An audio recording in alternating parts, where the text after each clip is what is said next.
सन्माननीय सभापती महोदया, मी आपला आभारी आहे की मला आपण तरी माझं ऐकून घेतलं, घ्यायची संधी दिली.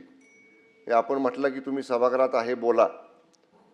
सन्माननीय सदस्य हेमंत पाटील साहेबांनी, सन्माननीय सदस्य विक्रम काळे सरांनी जी घटना कथन केली, मला थोडासा आपला वेळ हवा आहे. कारण मला काय वाटतंय की आपला तुम्ही मला सारांशाने मुद्दा सांगा. सारांशाने सांगतो. आपल्या दुपारच्या चर्चेत असतं तर अजून सविस्तर चर्चा झाली असती. मी आपल्याला एकच म्हणेन की थोडासा वेळ द्या. सन्माननीय सभापती महोदय, मी 40 वर्ष राजकीय जीवनात आहे. वयाच्या 20व्या वर्षी मी राजकारणात आलो. माझ्या वडिलांच्या निधनानंतर मी एका साखर कारखान्याचा चेअरमन झालो. 40 वर्षात असा अनुभव मला राजकारणामध्ये आमच्या जिल्ह्यात, राज्यात कधी आला नव्हता. एवढा वाईट, दुर्दैवी अशा पद्धतीचा अनुभव मी भोगलाय. सन्माननीय सभापती महोदया, निवडणुका होतात, बहुमत, अल्पमत आपण सगळे बघतो. या निवडणुकीमध्ये जिल्हा परिषदेच्या आमचा प्रीपोल अलायन्स महायुतीमधल्या 2 पक्षांचा झाला, राष्ट्रवादी काँग्रेस पक्ष आणि शिवसेना. आणि प्रीपोल अलायन्समध्ये आम्ही 65 जागेंच्या सभागृहामध्ये 37 जागा जिंकल्या. आणि right from the day of election, म्हणजे निकाल डिक्लेअर झालेल्या दिवशी आम्ही सांगितलं आम्ही एक आहोत, जो निर्णय घ्यायचा आहे तो आमचा प्रीपोल अलायन्स घेईल. मी तेवढा इन्सिडेंट सांगतो आता काय झाला ते, ज्याचा उल्लेख सन्माननीय सदस्य विक्रम काळे सरांनी केला. आम्ही 33 सदस्य मतदानाला चाललो. आमची बैठक एकत्र झाली, ठरलं उमेदवार अध्यक्षपदाचा कोण, उपाध्यक्षपदाचा कोण, आणि आम्ही त्या ठिकाणी निघालो. सन्माननीय अध्यक्ष महोदय, हे 2 सदस्य ज्यांच्यावर गुन्हा दाखल झाला, संदीप मांडवे आणि अनिल देसाई, हे आमच्याबरोबर बैठकीला होते. ज्यांचं अपहरण झालं म्हणून सांगितलं ते बापसाहेब शिंदे, सदस्य राष्ट्रवादी काँग्रेस पक्षाचे, आमच्याबरोबर होते. तिथं सुद्धा आमच्या बैठकीच्या ठिकाणी सन्माननीय सभापती महोदया 50 साध्या वेशातले पोलीस खाली होते. तुम्हाला अटकच करायची होती ना, आमच्या 2 सदस्यांना गुन्हा दाखल केलाय म्हणून. तिथं का नाही केली? का? 2000 शिवसैनिक तिथं होते खाली. तिथं नाही धाडस झालं पोलिसांचं आमच्या सदस्यांना हात लावायचं. मी, मान्य मकरंद पाटील, मान्य शशिकांत शिंदे आणि मान्य नितीन काका, आम्ही ह्या सदस्यांना घेऊन आम्हाला आपलाच चाललाय सगळा किस्सा.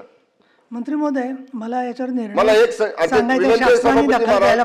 सभापती महाराज, माझे हात जोडून विनंती आहे. म्हणजे आता या सभागृहात सुद्धा आम्ही सुरक्षित आहात का नाही असं वाटायची वेळ आली. सभापती महोदय, आम्ही चाललो 4थ्या मजल्यावर. सभापती महोदय, 10 फुटाचं अंतर होतं. ते मेटल डिटेक्टर लावला होता जिथनं सदस्य आत जातात सभागृहात, त्या मतदानाच्या ठिकाणी. ते मांडवे म्हणतायत, अरे पालकमंत्री आहेत, मला जाऊ दे मताला. सभापती महोदया, ह्या दंडाला 4 पोलीस माझ्या, हे अजून दुखतंय. ह्या दंडाला 4 पोलीस, दोघांनी कंबर आवडली माझी. अंग, सभापती महोदय, माझा अजून ठणकते. 4 दिवस झाले मी गोळ्या खातोय. मला त्या सदस्य सकट फटफटत नेलं. ह्यांचे बंधू खासदार नितीन काका पायऱ्यांवरनं त्याला खाली पाडलं. ह्यानाही ढकलत एका खोलीत नेऊन तिकडे ढकललं बाजूला. सभापती महोदय, काय 100 पोलीस साध्या वेशातले 4थ्या माळ्यावर, म्हणजे ही मोगलाई आहे का? आम्ही मंत्री आहोत, आमदार आहोत, 4 लाख लोकांच्यातनं निवडून आलेले. एवढा माजुरीपणा केला. त्या गोंधळात सभापती महोदया काय लागलं मला माहित नाही. माझ्या शर्टावर रक्त, जे सदस्य माझ्याबरोबर होते संदीप मांडवे, त्यांच्या शर्टावर रक्त. माझ्या बॉडीगार्डच्या लक्षात आल्यावर त्यानं रुमाल काढून मला दिला. मी दाबून धरलं थोडा वेळ. तोपर्यंत आमच्या दोन्ही सदस्याला पोलीस पळवत घेऊन गेले. सभागृहातून नेलं का तुमच्या? सभागृहाच्या अलीकडे त्या बॅरिक जे मेटल डिटेक्टर असते आत जायला लावलेलं, ते 5 फुटावर होतं. सभापती महोदय, मला एकच म्हणायचे सभापती महोदय, ह्या पोलिसांचं, आमची पार्टी मिटिंग होती तिथं 2000 आमचे कार्यकर्ते होते, तिथं धाडस झालं नाही. 4थ्या माळ्यावर भाजपचे सगळे कार्यकर्ते होते. भाजपचे 50 कार्यकर्ते तिथं, आमचा एक बी कार्यकर्ता सोडला नाही. आम्ही 4घच. हे मान्य मकरंद पाटील साहेब, मी, शशिकांत शिंदे आणि खासदार नितीन काका, आम्ही चौघच होतो. मला आजही रेकॉर्डवर आणायचंय. तुम्ही 100 पोलीस होताना 10 कार्यकर्ते आमचे शिवसेनेचे आणि राष्ट्रवादीचे नाही, वर येऊ द्यायला मला पाहिजे काय वाटतं होते. याला- मग कसं तुम्ही घेऊन जाता ते बघितलं असतं मला आम्ही. थांबायचं नाही ते बघा. बरोबर नाही परंतु सभापती माननीय महोदय. शंभूराज न्याय द्या देसाई, आम्हाला, न्याय. हो. आम्ही मला कोणाकडे याच्यात न्याय मागायचा? असं इथं दिसतंय. आपल्याकडे मागणार आणि खाली मान्य अध्यक्षांकडे मागणार. मी त्यामुळे आपल्याला- माझी विनंती आहे, तो एसपी जो वागलाय ना सभापती महोदय, पूर्ण एखाद्या घरगाड्यासारखा वागलाय.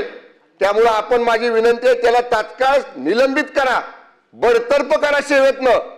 आज त्याची निवृत्त ठीक आहे. हायकोर्ट जज मार्फत त्याची चौकशी करा. हा अन्याय आम्ही सहन करणार नाही. त्यामुळे माझी हात जोडून आपल्याला विनंती आहे, अशा पद्धतीनं मंत्र्यांवर आरेरावी करणाऱ्या, मंत्र्यांना जखमी करणाऱ्या त्या पोलीस दलाचा प्रमुख तुषार दोशी, एलसीबीचा इन्स्पेक्टर देवकर, एलसीबीचा असिस्टंट इन्स्पेक्टर गर्जे आणि त्यांच्याबरोबरचे 100 पोलीस यांच्यावर तात्काळ कारवाई करून त्याला निलंबित करा. एवढीच हात जोडून सभापती महोदय आपल्याला विनंती आहे.